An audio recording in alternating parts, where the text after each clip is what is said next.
You know, we take odor control so darn seriously when it comes to hunting. We take access, our wind direction for our stand, departure, all that stuff, low impact, minimize our disturbances, minimize them. And then we go ahead and grab the trail camera that we have had stored all darn summer long in our garage, in our closet, thrown on a table in some corner, sitting in a box somewhere in the house, and we throw it out by our tree stand. How many of you would go grab a stinky shirt that you've wore around the house for a couple days and throw that by your tree stand? Virtually none of us. Okay, but yet we don't think twice about doing that with our camera equipment. Low impact camera usage starts with storage. If you're going to put stinky things out in the woods, guess what? Deer are generally going to try to avoid them. So, you start with storage. Then, ask yourself, where are my high odds places to set cameras? Okay, get a whole list of high odds locations, and now ask, which are the lowest impacts of these locations that will go ahead and give me the data I want. What do I mean by low impact?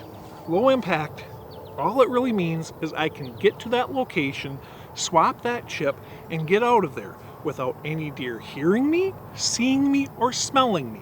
As long as that's the case, I wasn't even there. Perception is reality in the whitetail world. So you pick the spots where you can get to, slap up your cams, check them, and get out without disturbing the whitetails. You use cameras that don't smell. Now, if they're loud or noisy cameras, go ahead and set them way up. Put them 8, 9, 10 feet up and angle them down. That'll help you a ton. Set them to single shot burst. If you're having issues with spooking deer. If you're using top quality products, cameras that aren't making noise and such, no problem. You can go ahead and set them right essentially at eye level to whitetails, right in their face, and they'll be fine with them, as long as they don't smell. So, use clean cams. Time your trips for midday as much as possible, or in higher impact locations, go ahead and try to time them with bad weather.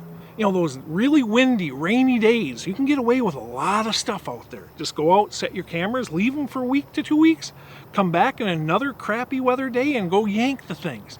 You just got your intel. But it all starts with, generally speaking, clean cameras, low impact locations, time your trips for when the deer were least likely out there, and cut your odors. You do those things and your cameras will produce far better for you than if you're spooking deer with them.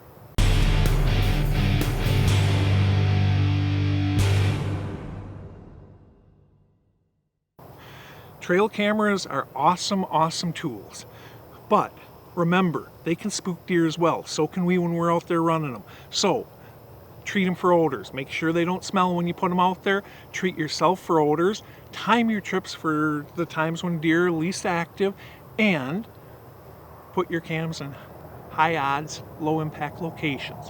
When you go for the high impact locations, time it with the weather. Make it so the crappy weather is covering your disturbances. You do that, cameras are going to work a lot better for you.